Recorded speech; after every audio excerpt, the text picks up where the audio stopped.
Hello everyone, Carlos Flores, back on basics. Before we begin this video, subscribe to my YouTube channel at Back on Basics 9985. Hit the notification button so you can get notified of any new video that comes on board. If you have a topic, suggestion, feedback, if you want me to give you my take on anything, put it in the comment section and I'll be more than happy to do so. If you want to connect with me on social media outlets, on Facebook you can search for me, Carlos Flores Jr. On Instagram, on X, and on Threads, you can type in at Back on Basics. So let's talk about memory, how to retain memory, how to and I'm going to use the metaphor of a hard drive remember how your computer sometimes slow down after too much memory. You don't have enough memory that is available, and so that's how our minds work sometimes. And so we have to make sure that we're always optimizing the way that we use our brain, the way that you use our mnemonics. A mnemonic is something that you code. Let's say you have a memory and you're coding it with like a life experience or a smell or a scent or a sight or a word, and they're connected. Once they're connected, once your life your experience and your mnemonic connects, then it's easier for your brain to actually break it into chunks and place it in different places. And I'm telling you this ahead of time because you know what? That's the key to memorization. That's the key to actually not memorization. I'll show you the path to memorization, but it's the key to making sure that you bring memories back up. You know, I've told you before. I remember, I remember when I was I don't know if I was 3 or 4, and I pooped in my pants. This was in El Salvador, and so my godmother cleaned my butt it wasn't even in a pot. It was in a cement faucet, right? Or cement sink. And I was so embarrassed because I don't remember pooping in my pants any other time, before or after. And so she was cleaning me, and I can remember all of that. Why? Because you know what? My mnemonic was embarrassment. Gentlemen. And so whenever I actually, there were actually 2 mnemonics, my godmother and embarrassment. And that's what connected my memory. That memory from that age, from that early age, comes up so quickly because embarrassment and my godmother are connected to that event. I mean, I was so embarrassed at a young age because I was getting clean because I pooped in my pants. And so again, right? Sometimes memories are built because of traumatic events. Sometimes, let me move a little bit this way. Actually, no, let me close the window a little bit, ladies and gentlemen. There you go. Sometimes what happens is a traumatic event actually makes it so that that memory just sticks here. I mean, again, the way that memories are stored is very interesting. I may just do a video on how to store memory in your mind, but they do. It's not stored in one place. It's stored in different places, and you have these things, right? And correct me if I'm wrong, but they're dendrites, and so they kind of connect everything in there, and so they fire on the axons and they go back and forth. And when you're trying to bring up something, they fire all over looking for the tag, for the mnemonic, for like the life experience, the way that you saw things, your emotions. It's amazing. This is a supercomputer, ladies and gentlemen, so you need to take care of it. Remember, you need to get plenty of sleep, because plenty of sleep will help you get to where you want to get to. Sometimes I don't sleep as often, as much as I should, but I'm changing my habits, and that's one of the things. It's amazing because I just had a physical And my doctor said that I'm in the best health that I've ever been since he started being my doctor. And even my other doctor, because remember, I've been on the trip from 270, 275 to 108, 109, 110. Sometimes I go between that. My goal is 200, and I'm gonna get that to 200 until. But at the same time, it just created that memory when I had my appointment on Monday, and he said, "Hey, you're in the best shape that you've ever been. Everything's good. I just need to do some yearly shots."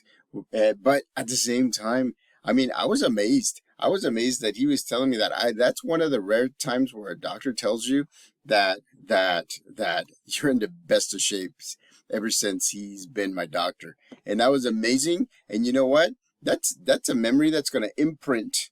And that's another word, imprinting. It just means, you know how in movies and everything, when people see each other and then they feel like they have this connection, or you feel like you've seen them before, yeah, or you've seen them. That's imprinting.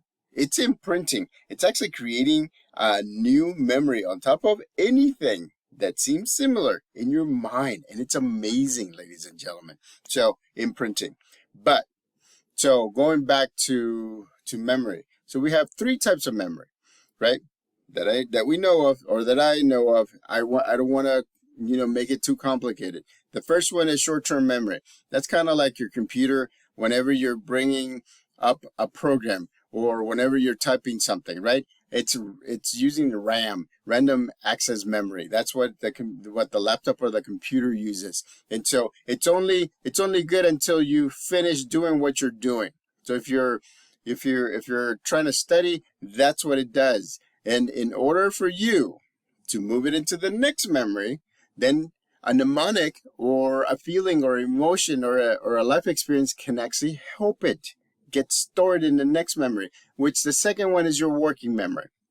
Your working memory means that while you're doing something else, your memory is still working and processing whatever you process, whatever you connected it to a mnemonic, whatever you're doing. And so, that's one of the things. And your connection or your mnemonic or your imprinting needs to be pretty good.